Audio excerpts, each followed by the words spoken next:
Let's see. Once we went to what is going on, everybody? What is going on, everybody? My name is JeffLightsyJr. here with the Black Boss channel. Thank you guys for tuning in. Be sure to hit that thumbs up button, like, share, and subscribe. I got my friends with me today, and we're here to talk all things Super Bowl, NBA.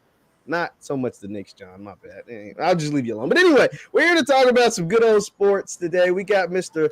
LA himself, Marcus LA Marr, and John Jenkins. How's it going, fellas? What's up? I was good to that dig, but I know that was like right out the gate, Jeff. Damn, hey, man.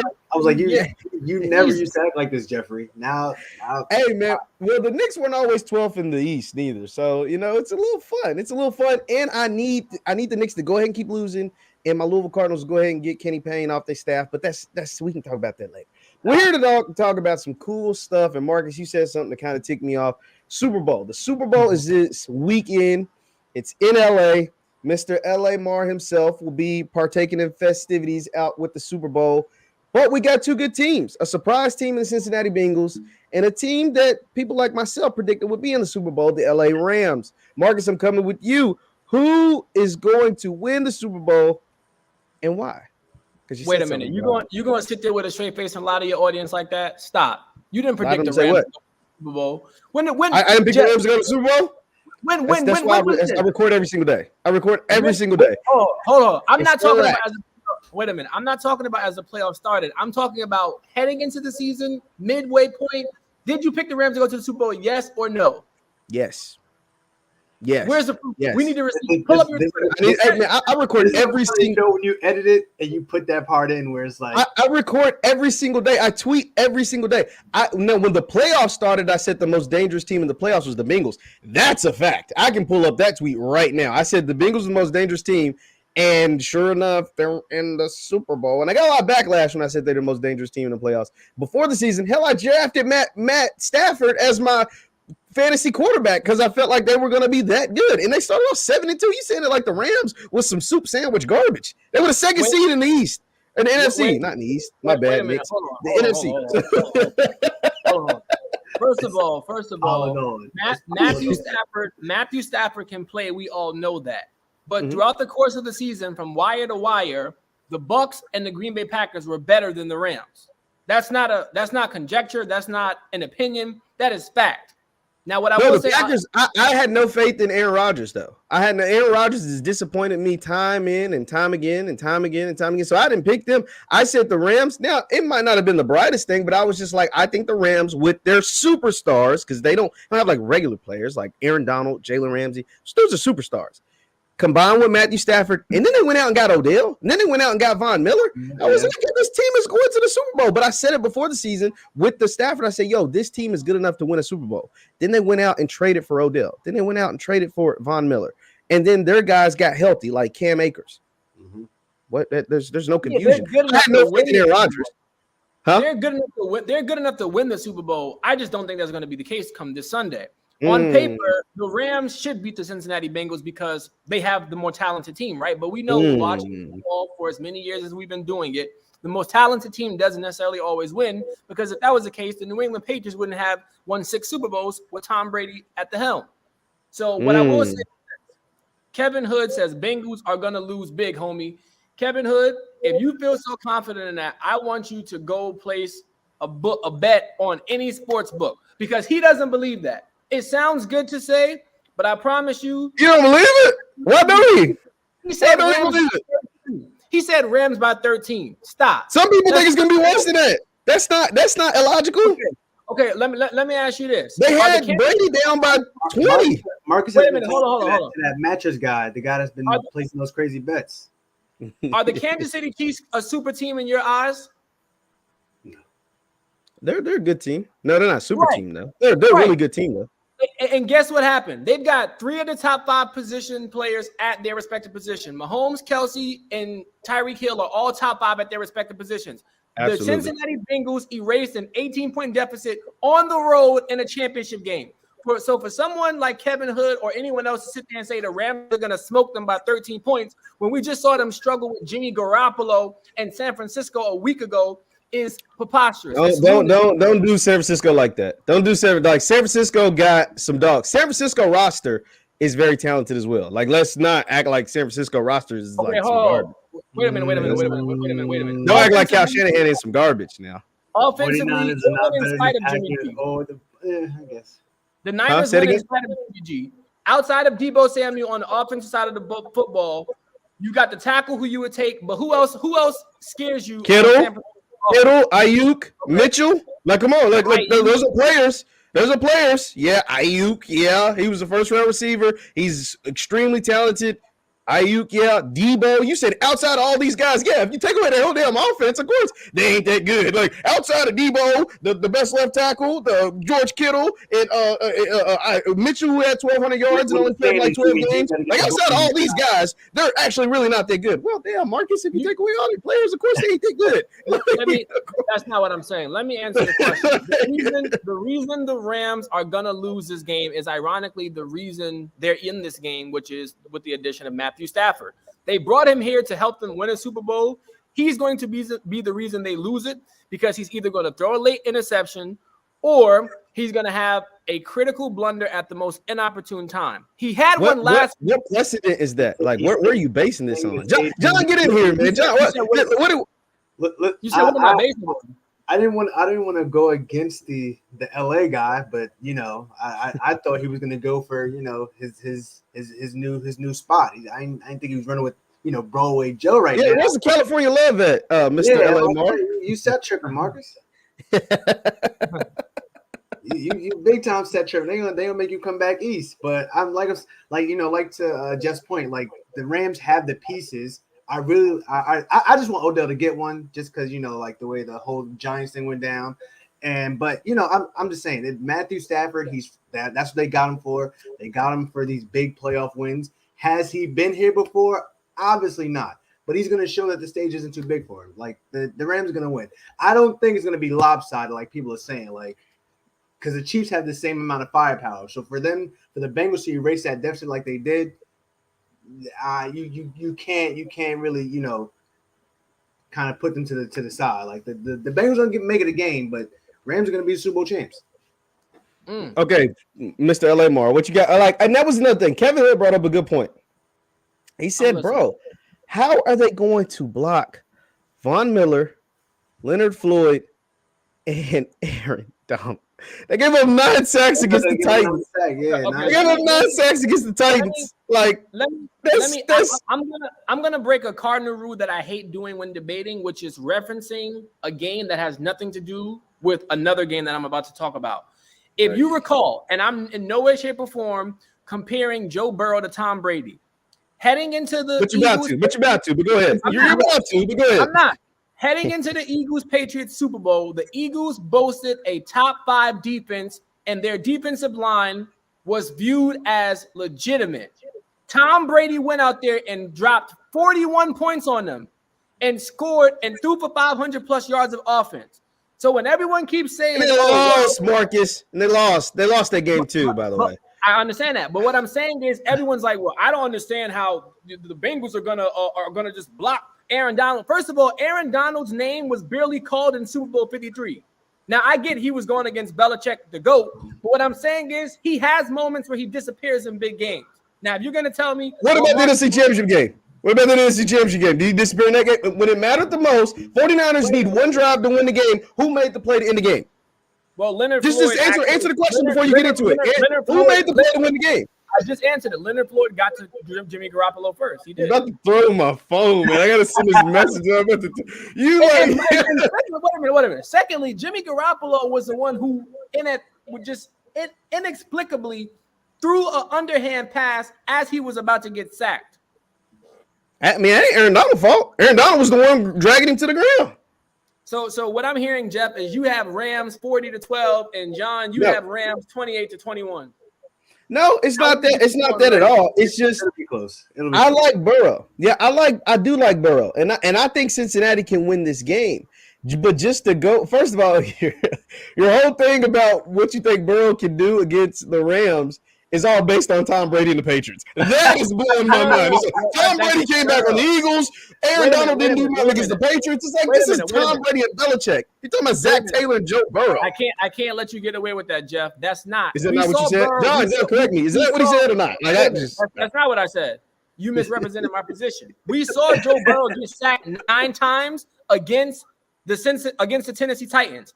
Absolutely. The team was able to keep the game close enough for their kicker to make a field goal to win the game. What I'm saying is, if the Bengals are able to keep the game close, Matthew Stafford has shown you in his past, he will throw you the football. I promise you, it's coming. I said it last week with Jimmy Garoppolo. I said, trust me. I said, Jimmy Garoppolo comes. It threw San Francisco the bone. He's a good quarterback up until it's time for him to be a good quarterback.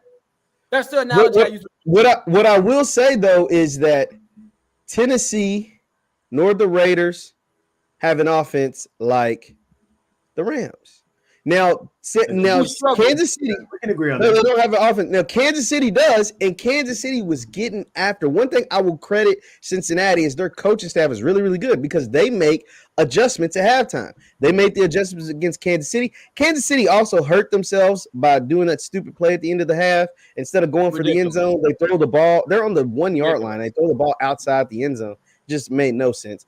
But Kansas City kind of derailed after that. But we've seen Kansas City do this in other games, like in other games that matter, kind of derailing. Patrick Mahomes, his greatest asset is also his greatest weakness. He doesn't play within the structure of the game, and that helps him a lot of times. Yeah. And a lot of times it gets him in some trouble, and it got him in some trouble against Cincinnati. And when you see a team rallying like the Bengals did, that's not the same with Stafford. I think he plays a little more controlled.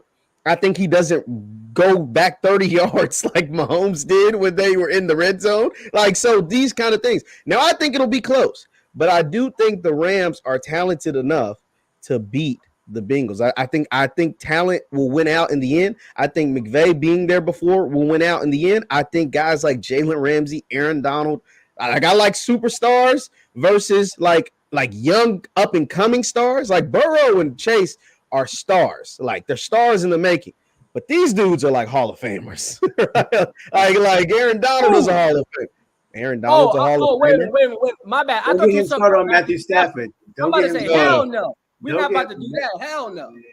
I mean, if he wins on Sunday. Stafford can sneak in there if he wins on Sunday. No. Why not?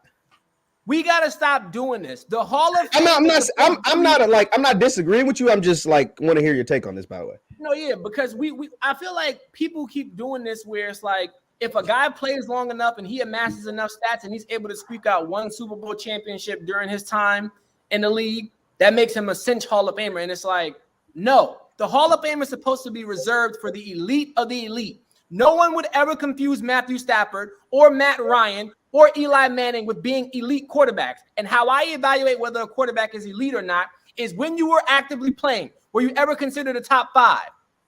The answer to that is no for Matt Stafford, Eli Manning, and Matt Ryan, right? Do you have any MVP awards? Matt Ryan, does he have one? One. Yeah. Just one, right? Eli Manning, 0. Matthew Stafford, 0.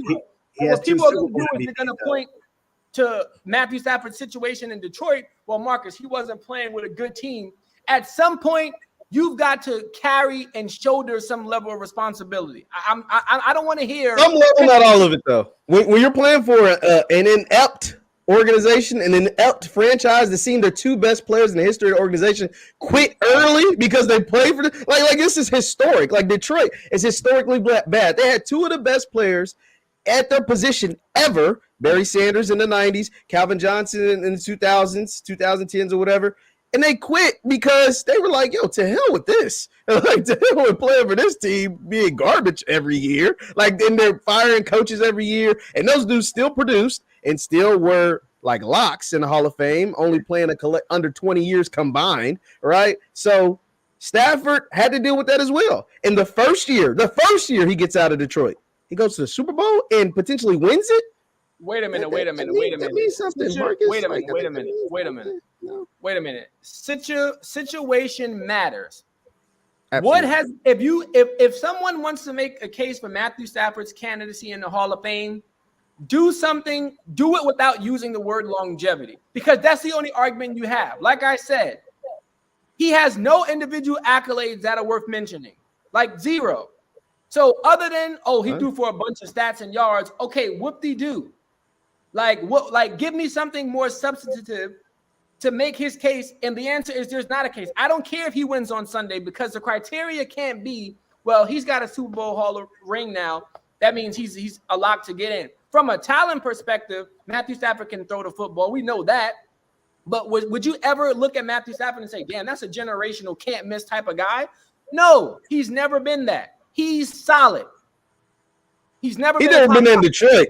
He's never been in Detroit. But if he plays the next 4 years for the Rams and they win this year, maybe make it back to another, potentially win another one in like 3, like if he plays the next, say, because quarterback's playing forever now. Say he plays 5 years in LA and he walks out with 2 Super Bowls. Now, this is a big what if, obviously. With the numbers he accumulated in Detroit, the numbers he's going to accumulate with the Rams is just going to be bananas. And then he could potentially walk away with 1 after Sunday and maybe even 2. I don't know, Marcus. Like I don't know. So if Stafford loses on Sunday, then what's the argument? It's I see. I knew he wasn't the Hall of Famer, right? No, I wouldn't say that. Well, I mean, I don't. If I had to vote, I wouldn't vote Stafford in. At least not right now. He wins Sunday, it could change my mind. He goes back to even if he loses Sunday, the fact that he made it there, okay, that's a notch. Like that matters. Winning the NFC Championship, beating Brady to do it. You know what I mean? Like that matters. Making it to the Super Bowl is a notch. Jimmy Garoppolo made it to the Super Bowl. He ain't no damn Hall of Famer. He's not Matthew Stafford. Come on, Marcus. You better than that. You better than that. He ain't no Matthew Stafford. What is Matthew Stafford? Come on, bro. He's not Matthew Stafford, bro. Like, come on. Like, come on, man. What is Matthew Stafford? What? He's a talented, very, very talented quarterback. He's thrown for 5,000 yards several times. He's what a 3, 4, 5, 6-time Pro Bowler. I'm pretty sure he's made an All-Pro team. Like Jimmy G's done none of that. He's won a bunch of games. Jimmy G's won a bunch of games. I can't take that away from him. But he's none of those things. Like he's none of those things. All the numbers that Calvin Johnson put up, he was being thrown the ball from Matthew. Somebody had thrown the ball, Matthew Stafford. Like, and they both did that while in Detroit. And he did it in Detroit. Like he was clearly talented. He's been in Detroit for 13 years.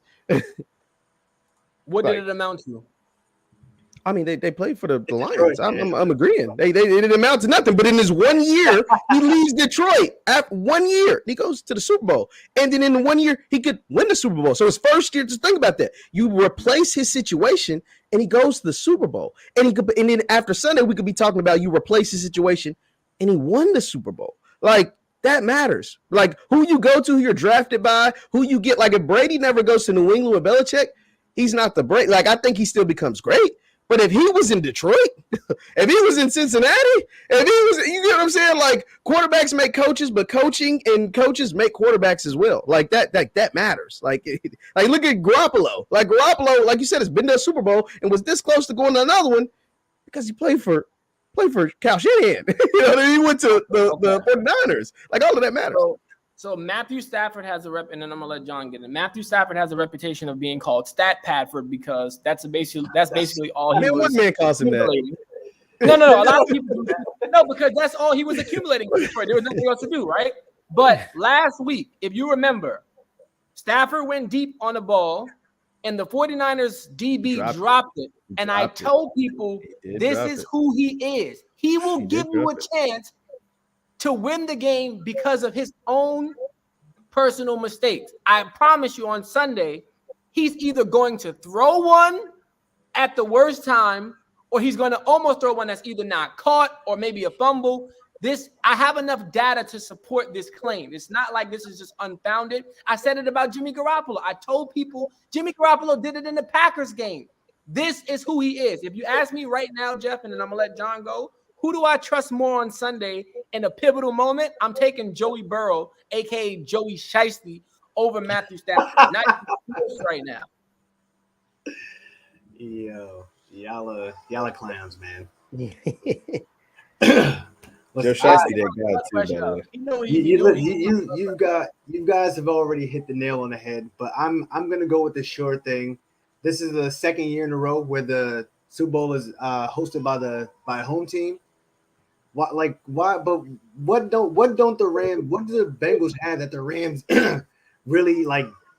Like, what can they counter that with? It's like, all right, y'all got Chase. Rams are gonna be on Chase all day. Who's gonna stop Cup? Like I'm just trying to get the football sense of, like, everything's matchups, but it's like the Rams are light years. Well, not light years, but they're pretty much ahead of the Bengals. What's the argument here? Because Matthew Stafford will have one blunder when it'll matter most. Is what you're saying, Marcus? Is that what we're counting on? But what about the blunder that he had against Tampa Bay when he hit Cup and then they won the game off the field goal? Was that the blunder that we're talking about? Okay. What about, like, when dude did drop it, Stafford let him down and they scored and they kind of put it away and then the defense did what they're supposed to do? Is that the blunder? Wait a minute. So a lot of times people like to give Tom Brady credit because it's like, oh, Tom Brady erased a 24-point deficit. But you know who else that is on? Matthew Stafford, because that means he didn't stop the bleeding when he was getting the ball. He actually turned the ball over in those games to give them an opportunity to get back in the game. And that is consistent with my No. They fumbled 4 times. That had nothing to do with Matt Stafford. They fumbled the ball 4 times. Cooper Kupp and then Cam Akers 3 times. Let's tell the real story, Marcus. Wait a minute. We give quarterbacks praise when the offense is clicking and doing well. Correct? Does Stafford have anything to do with 4 fumbles? Like, I'm just like, answer that for me. Well, when running backs fumble, was the fumble in the backfield? Was it on the handoff? Like, was the fumble? You didn't watch the game. He fumbled the ball. He took it. He got tackled and fumbled 3 times. Cam Akers, then Cooper Kupp caught the ball, then fumbled. Like that had nothing to do with Stafford. And then Brady, like Brady does, took advantage of those turnovers and they got right back in the game.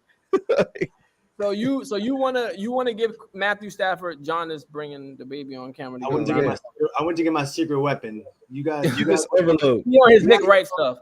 You want to give Stafford credit for hitting Cooper Kupp, who was wide open as Broadway at 3 a.m. in the morning in New York City. I'm not sure what the hell the Buccaneers defensive backs are doing, but my point is this. If the game stays close, what I'm saying is that favors Cincinnati because Joe Burrow is cool under pressure. Being down to Patrick Mahomes, 18 points on the road in the AFC Championship game and winning is crazy. Now, don't get me started on Patrick Mahomes. By the way, speaking of Patrick, has anyone checked his bank account? Because there's no way the check didn't clear because after I saw his performance on Sunday, he had to have been paid to lose that football game.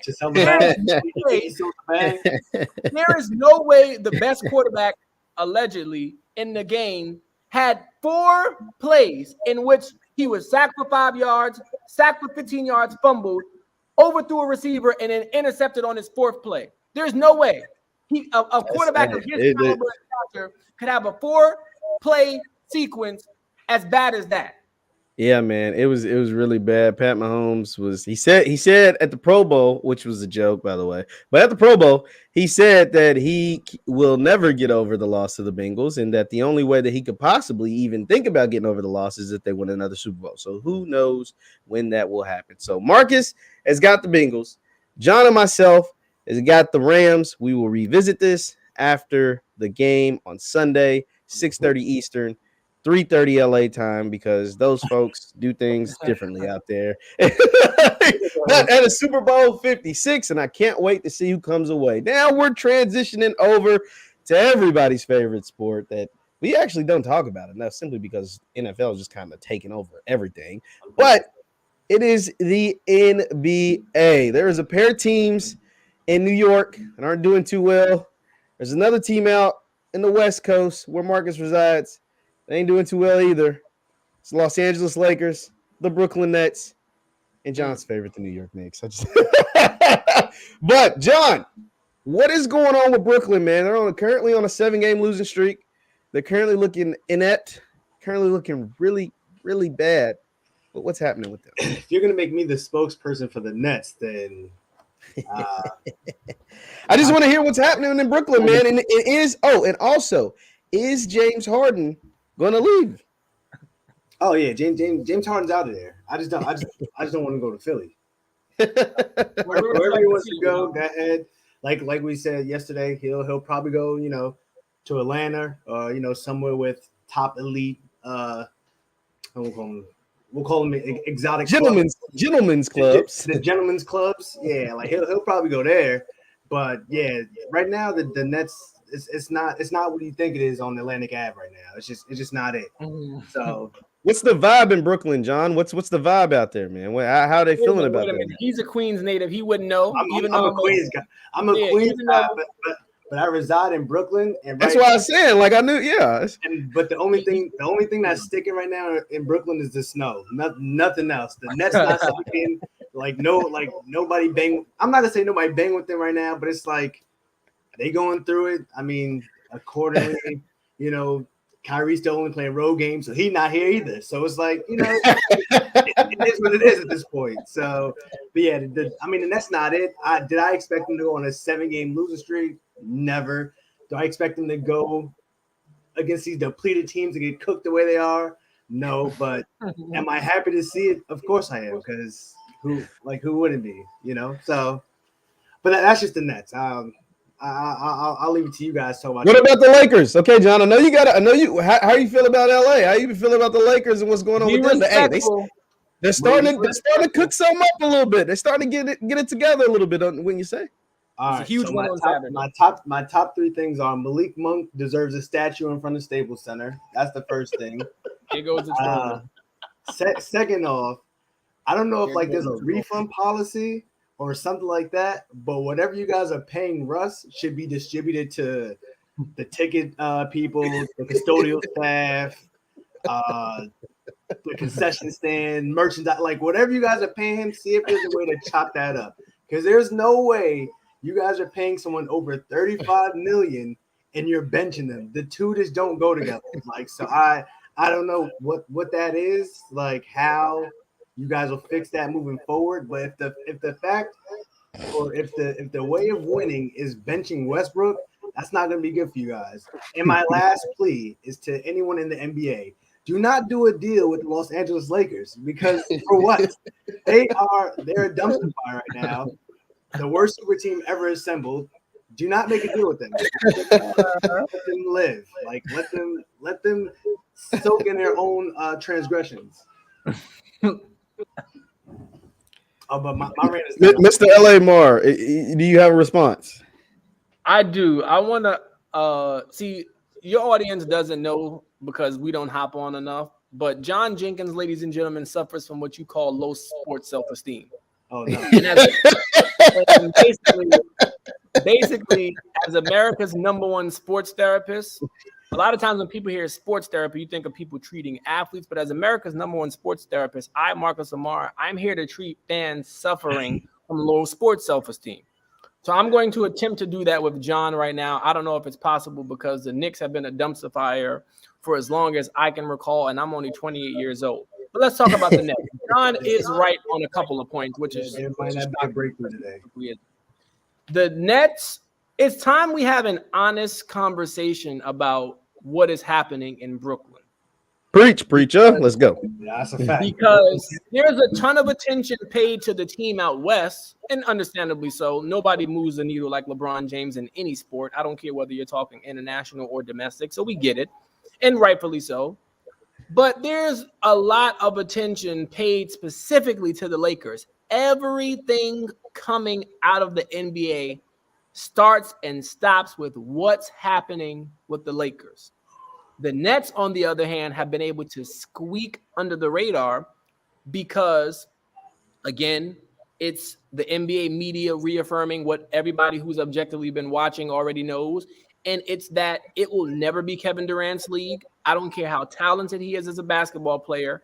His shoulders are not broad enough, quite literally and figuratively, to shoulder the responsibility of being the NBA's quote-unquote best player in the game. In year 19, it is still LeBron. He's the most talked about athlete in the NBA for a reason. And with that being said, the Nets experiment, if you want to even call it that at this point, has been a disaster. And it's been a disaster for several reasons.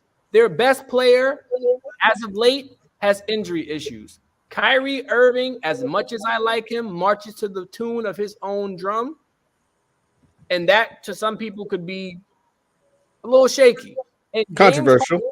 Lack of commitment because that's what I call it. James Harden is not interested in being an NBA champion because for people to tell me we're out of shape, for people to tell me he's out of shape and that he has to play his way into shape, where was this same energy when he was out gallivanting in Paris with Lil Baby over the summer?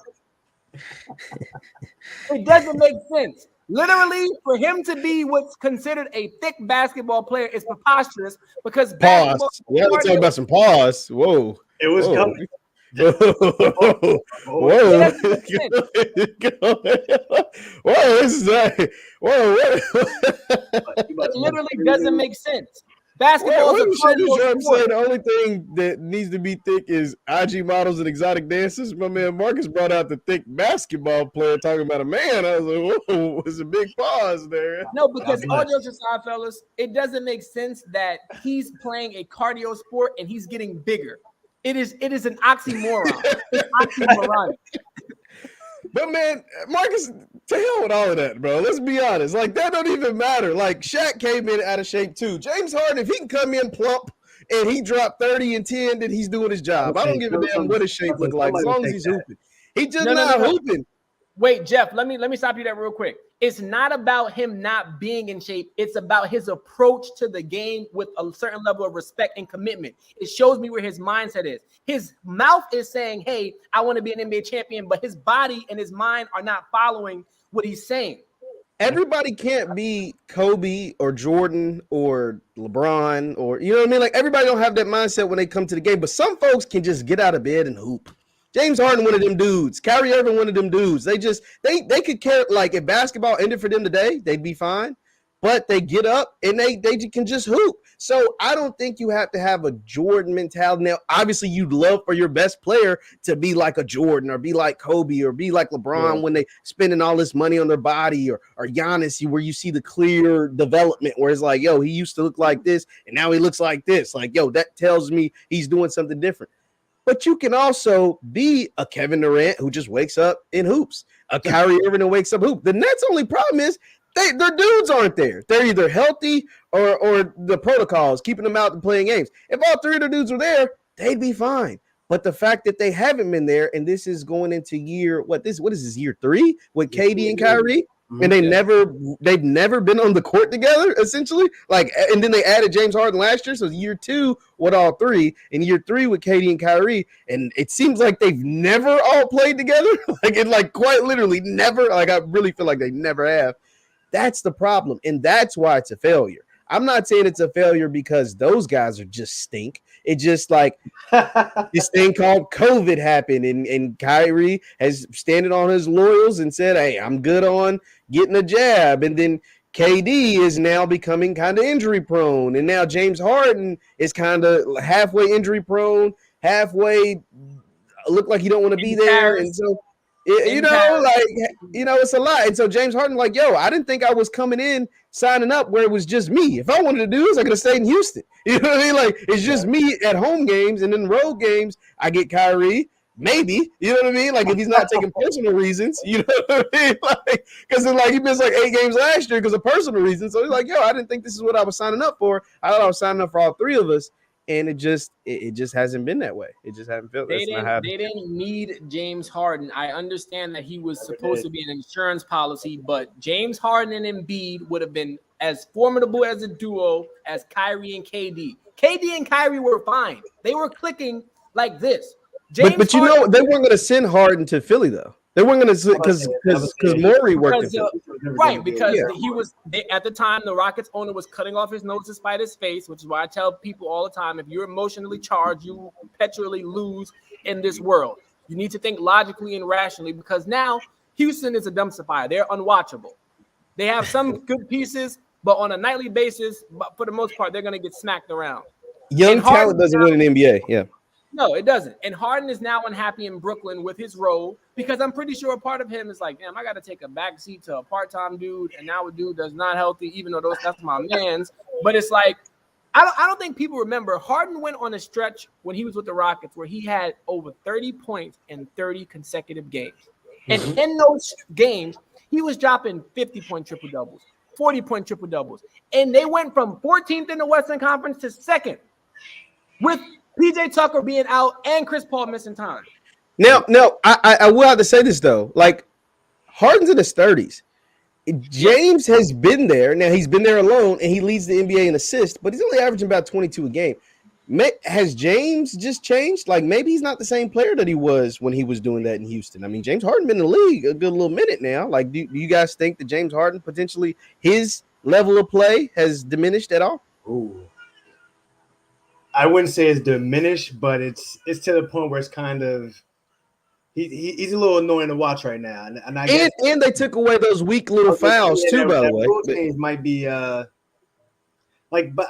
the thing I was talking about, the other day. It's like I get why the rule change would affect players like Trae Young, people like they're small guys. He's still a husky dude, you feel me? So it's like maybe he can still get those calls, but refs are kind of stuck in their way. So I don't know.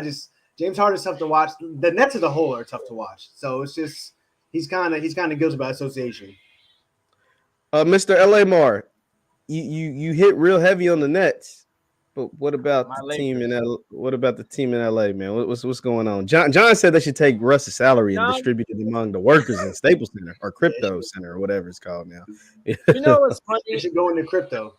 I actually had a conversation with my brother about this yesterday. Can you get mad at someone when they're consistently doing what they've always done and what you expect from them?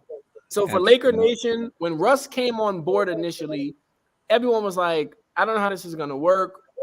Russ drives me crazy. He gives me a headache. He makes me want to pull my hair out. And again, for those Westbrook fans out there, no one is attacking him personally. There's no athlete in any sport that plays as hard as he does on a nightly basis. Not a single soul. The only person you could put in this category would be Giannis Antetokounmpo on a nightly basis. Russ, to his credit, does not miss games. Russ is as durable as they come. I think he's only had one major injuries in his entire career. Shout out to Pat Bev for that. Yeah, Pat Bev took his knee out. Availability has never been an issue when it comes to Russell Westbrook. All anybody has ever asked of him is for him to slow down when he's playing, because the thing that makes him so dynamic as a player is also his biggest hindrance. It leads to turnovers. He plays too frenetic. Like the pace is too up, down. He needs to learn how to switch gears, which if you do anything in life, you can't be constantly like, okay, like we'll just go. That's all Russell Westbrook knows. And it drives you crazy watching him. But as a competitor, love watching Russ, loves the energy he brings. I think the Lakers are like fourth in transition points or fast break points when they were like towards the bottom last year. So someone can fact check that. That'd be greatly appreciated. But that's what Russ brings to the table. As for the Lakers, their championship aspirations don't even start and stop with Russ or LeBron. It starts and stops with Anthony Davis. It's as simple as that. If Anthony Davis is not the dominant big man that you all told me he was, which I got a lot of flack for calling him a top 7 player a couple of years ago, the Lakers have no chance of winning a championship. 0. If Anthony Davis is playing at the level we know he's capable of with LeBron, who I have no worries about, the Lakers can beat anybody in the West and anybody in the East. Yeah, the Lakers right now are 9th in the standings, so that's a play-in spot, right? Like when you're 9th, you do the playing game. 7 would play 10 and 8 would play 9. Okay, so yeah, they're 9th in the West, 26-28 overall record. They're on the road. They're 9-16, so they're terrible on the road. They're 4-6 in their last 10 games, and it's just been a struggle bus the entire time. And they barely beat the Knicks. Don't forget that part. They erased a 22-point deficit again. That was a huge win for the Lakers. Huge. Tibbs likes the Lakers, so he was doing that. Okay, I know you don't like the Lakers either.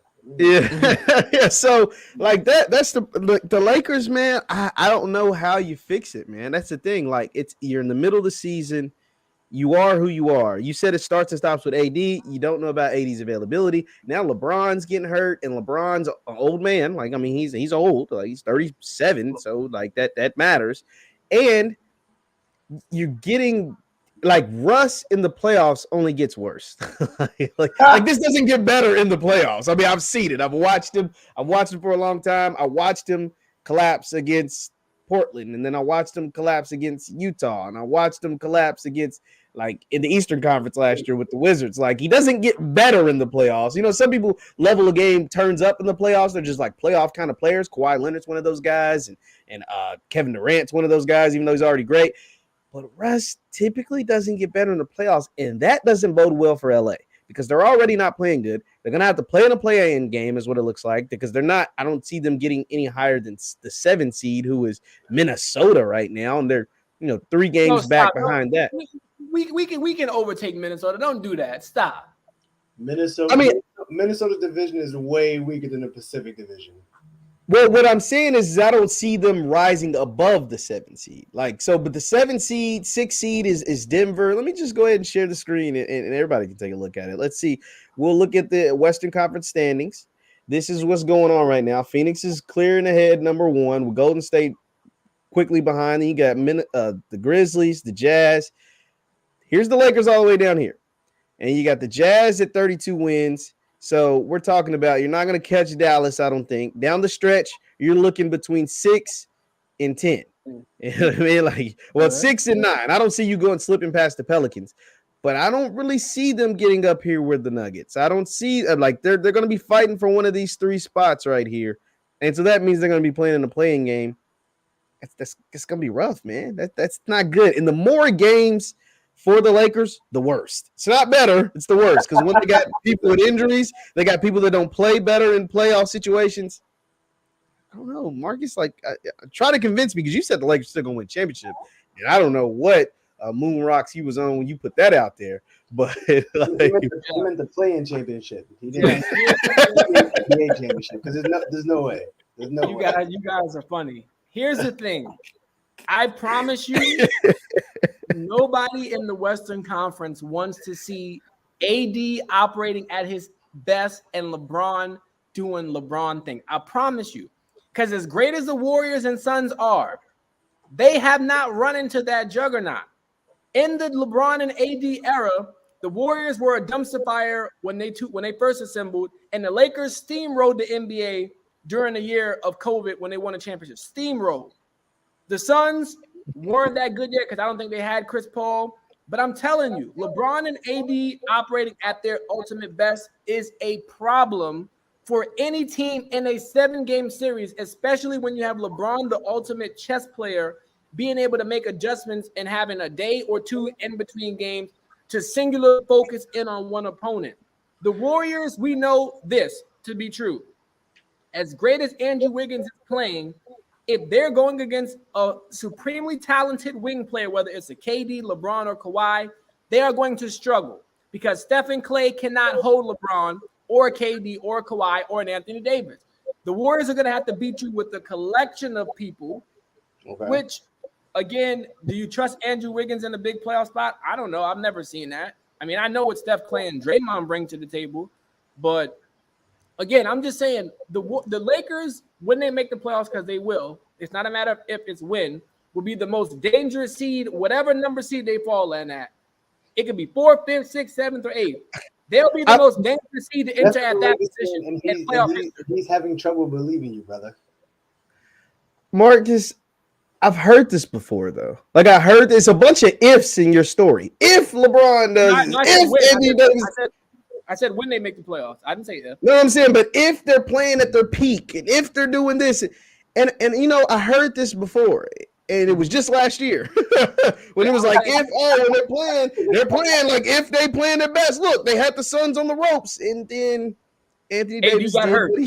He's what he's known for doing. That's not a surprise. Just like he got hurt this year, and he's trying to play his way back into shape now, and you're hoping that he's peaking come playoff time.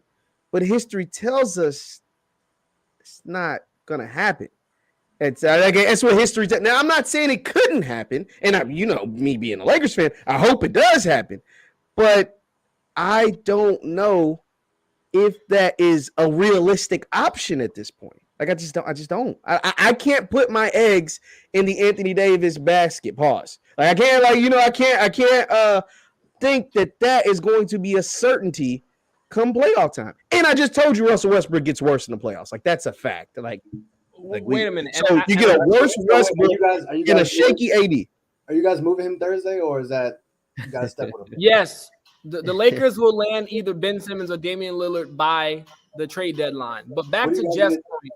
What are you guys gonna do with Damian Lillard? What do you mean? What do you mean? What are we gonna do? We're gonna win the championship.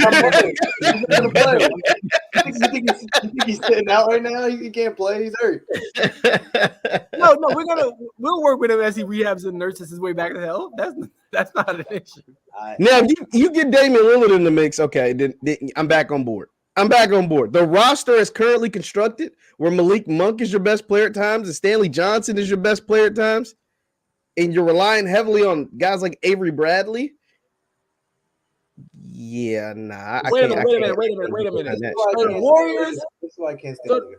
Wait a minute. So the Warriors can depend on guys like Jonathan Kuminga and Gary Payton. Who's a lottery pick? Who's a lottery pick? Is in his first year, second year, something like that. So they can be integral parts of their rotation. Jonathan Kuminga and Gary Payton in second. But you mad at the Lakers for depending on Malik Monk, who got the blinky when he shoots, and Avery Bradley, who's a proven veteran? I'm confused.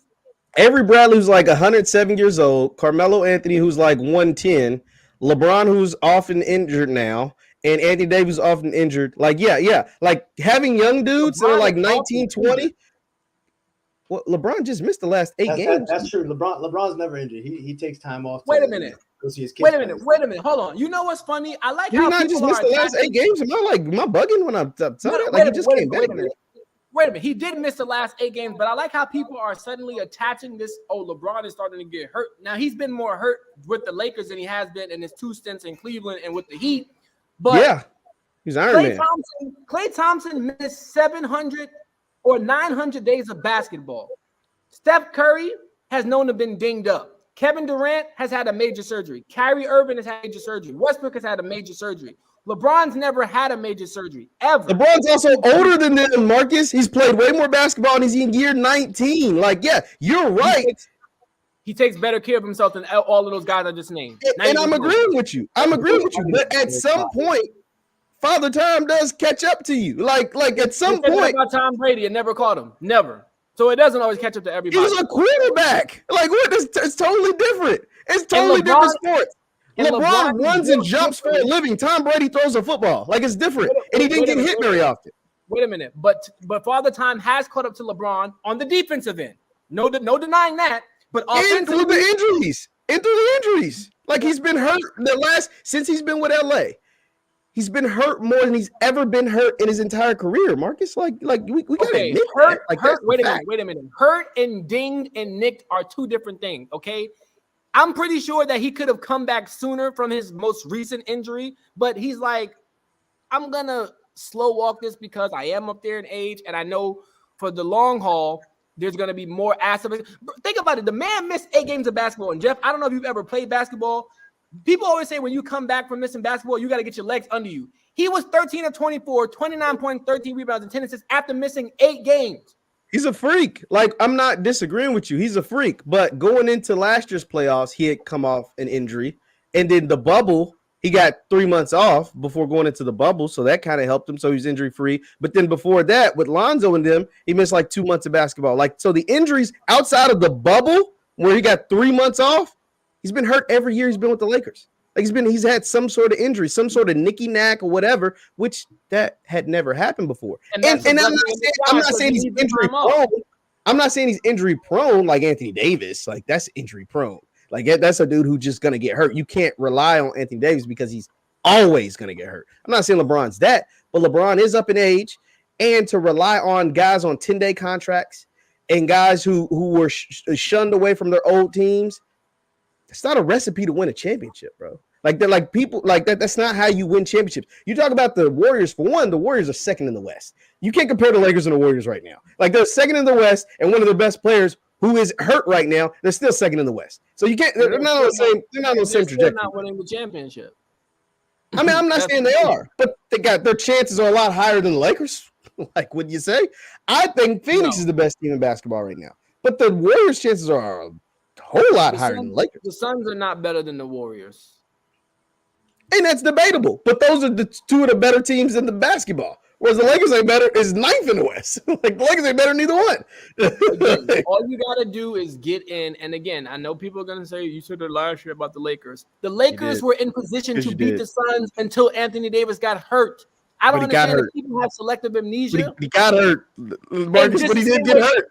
And just the same way this year, the Suns could lose DeAndre Ayton and Chris Paul, who's known to be injured, or Mikal Bridges. The pendulum could swing, so anyone can get hurt, theoretically speaking. And don't forget, Russ is on the team now too. Like we can't. Like I have to continue to point that out because Russ gets worse in the playoffs. Like he actually gets worse.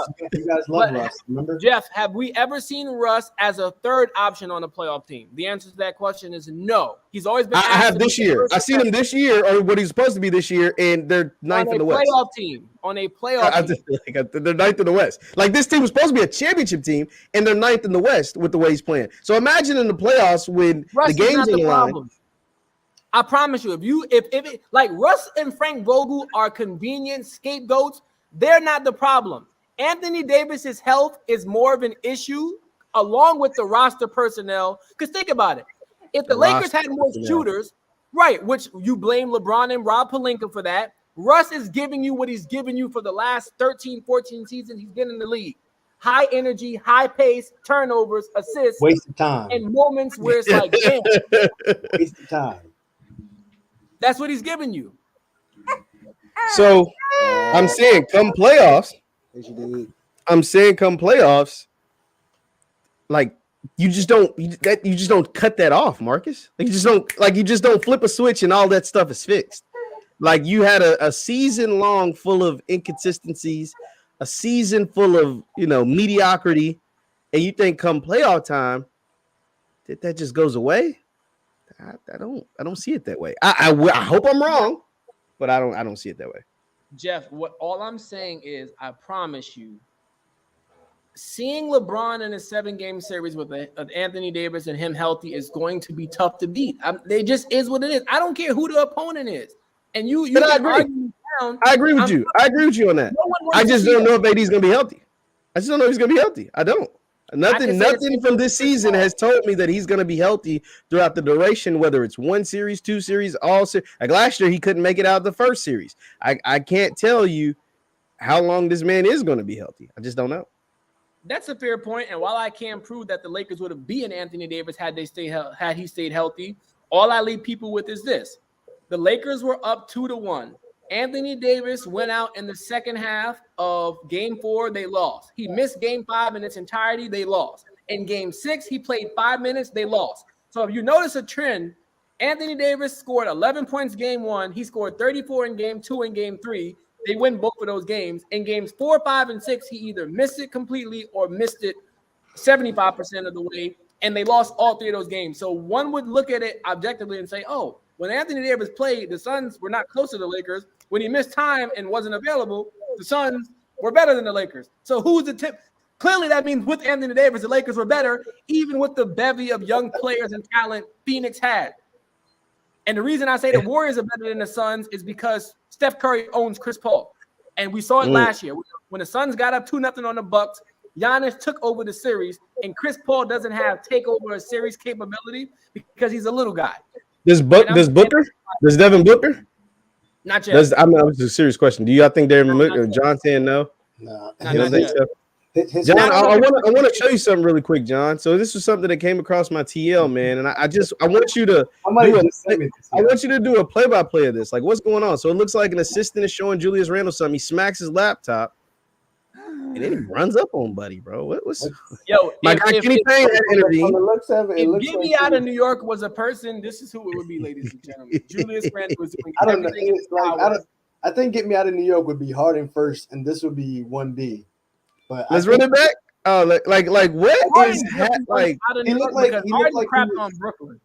He looked like he was showing him like a mixtape or something. He was like, "Yo, bro, like I'm trying to this working for the Knicks ain't it? You want to listen to my mixtapes? So not right now. Like, I need a like." So it depends, man. Like I don't know, but yeah, Randall, he's. I'm not a guy who likes to jump ship. You feel me? Like I'm a Knicks fan through and through, whatever. But it's like Randall's kind of showing why he deserves to be on the Lakers because y'all like dysfunction and then y'all like putting that together. So if y'all want to do a deal, anybody but Russ, we can make it happen. But yeah, like just send him back to LA. The thing is, bro, Randall was like a god in New York last year, man. Y'all gave Randall the big money. He sent y'all back to the playoffs, bro. Was an all-star. Like what literally what happened? Like I haven't watched much of the Knicks. What happened? Like Trae Young sank y'all franchise back into disparity? Like what happened? This is the thing. When you're good in New York, we let you rock. We give you a flower. New Yorkers are really good in giving you your flowers. You feel me? Like we show love. But when you Basuda, don't expect for us to still be cheering. Like we're gonna be like, yo, bro, like get back to your winning ways. He was kind of like, I don't like that. Tried to take a page out of my Mets book, putting the thumbs down to the fans. I said, brother, that's not ideal. New York will chew you out and get crazy with you. So I don't know. And then I'm starting to hope that all Kentucky guys aren't like that. You see where he's a product of. Sorry to whatever fans you have that are, trust the big blue. But yeah, I'm a Louisville through. I could give it. I could care less. Guys, man, they're either not healthy, bad sports, Rondo and Randall. So it's just like, we can't. Ain't no Rondo slander. Rondo's from Louisville. We ain't no Rondo slander on here. That's what we're not gonna do. Bad sports. Rondo got them rings. I apologize. You're right. Yeah. He got the. That's just it's just the kind of vibe I'm getting. So I mean, I don't mind stick with Randall, but he's giving very he's giving shady vibes. So like RJ stepping up this season. He's finally for someone who was picked 3rd overall. It's just like, yo. Like, and now y'all don't play Reddish? Like, what's going on, man? Y'all don't even play Cam Reddish. How do you professionally call someone a crackhead? Because that's what Tom Thibodeau's acting like. It's just like, yo, the man is stuck in his ways. I hate it. You're gonna get Jeff show snatched. You can't call coaches crackhead. But no, Jeff, I just watched the footage. And what is Julius? Not only smacked his laptop, proceeded to start walking away, and then circle back. There must have been something said, and because I don't know what was said, I'm gonna be sensitive to that. Yeah. But I mean, my God, the man clearly wants out, and I understand it. New York is like Philly and Boston. They're ruthless when it comes to their sports teams, and not everyone has the mental makeup to play in New York City. So you know what?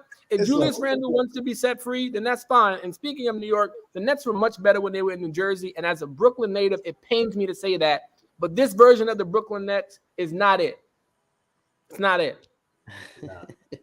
Not at all. I mean, but that's the thing. Well, I always felt like I was like, yo, when are the assistant coaches are gonna hold, Randall accountable? Because Tibbs is just like, all right, cool. Like I'll give you your 35 plus minutes. I'll give Obi Toppin, his 11 minutes. You guys have the same points, but I'm still gonna play Randall. I'm like, yo, don't the assistant coaches get the stat sheets after every quarter? Aren't they recording? Don't they see this? And that assistant coach, big ups to him, finally was like, yo, I'm gonna do it today, guys. Randall. I don't think it was a good idea, but I appreciate his courage. Yeah, man, that is hilarious. And like I said, Kenny Payne in Louisville, you guys are going to lose one of those assistant coaches, hopefully in the very, very near future. Guys, thank you so much for joining us. Once again, we have Mr. Marcus Lamar, Mr. Marcus L.A. Marr. Follow at my Mark My Word show on Instagram, Mr. John Jenkins, and Miss Jordan also joining us as well. Thank you guys for tuning in. Be sure to hit that thumbs up button on your way out, and we will see you guys next time. Peace.